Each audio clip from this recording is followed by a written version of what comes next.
கட்டுகள் உடைக்கும்.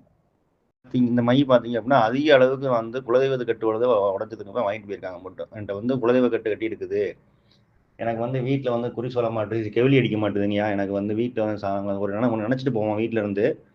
நாங்கள் வந்து ஒரு விஷயம் நல்ல விஷயம் போனாலும் எங்கேயும் போய் சவணம் கேட்டு போவோம். அப்போ பார்த்தீங்க அப்படின்னா வந்து சவணமே சொல்லிடல, 1 வருஷமா பண்ணுறது இல்லை, 2 வருஷம் பண்ணுறது இல்லை. இந்த மை வச்சதுக்கு அப்புறம் தான் சவணமே சொல்லுது, தெய்வத்தோட வந்து பார்த்தீங்கன்னு தெரியுது எனக்கு அப்படின்னு சொல்லுவாங்க. ஏன்னா இது வந்து முழுக்க முழுக்க பார்த்தீங்க அப்படின்னா கட்டுகளை உடைக்கக்கூடிய விஷயங்க தான். குலதெய்வ கட்டுగా இருந்தாலும் சரி, அது எப்படிப்பட்ட கட்டுகள் இருந்தாலும் சரி, இது உடைக்கக்கூடியது முழுக்க முழுக்க இந்த குலதெய்வ கட்டில் உடைக்கக்கூடிய இதே விஷயம் காளியோடைய மை. வேறப்ப பார்த்தீங்க அப்படின்னா வியாபாரம் தொழில் பண்ணிட்டு இருப்பாங்க. இப்போ 2 பக்கத்துமே கடை வச்சுட்டு இருப்பாங்க. ஒரே கடை வச்சுட்டு இருப்பாங்க. எந்த கடையா இருந்தாலும் வச்சுட்டு இருப்பாங்க. பிசினஸ் பண்ணிட்டு இருப்பாங்க. அப்போ பார்த்தீங்கன்னா எதிர்புறத்துல கடை என்ன பண்ணுவாங்க அப்படின்னா வந்து இதை வந்து கடையை முடக்கிடுவாங்க. சுத்தமாக வந்து பார்த்தீங்க அப்படின்னா தொழிலே ஓடாது. முன்னாடி நல்லா போயிட்டு இருக்கும் தொழில், நல்லா பைசா பார்ப்பாங்க, நல்லா ஆளுங்க வருவாங்க, நல்லா போயிட்டு இருக்கு. ஒரு காலகட்டத்தில் பார்த்தீங்க அப்படின்னா சுத்தமாகவே வந்து பார்த்தீங்க அப்படின்னா வந்து அப்படியே டக்குன்னு நின்று போயிடும். படிப்படியாக பார்த்தீங்க அப்படின்னா வர்ற ஆளுங்களும் நின்று போயிடுவாங்க. காசு பணமும் குறைஞ்சு போயிடும். ஒரு வறுமையில கொண்டே விட்டுரும்.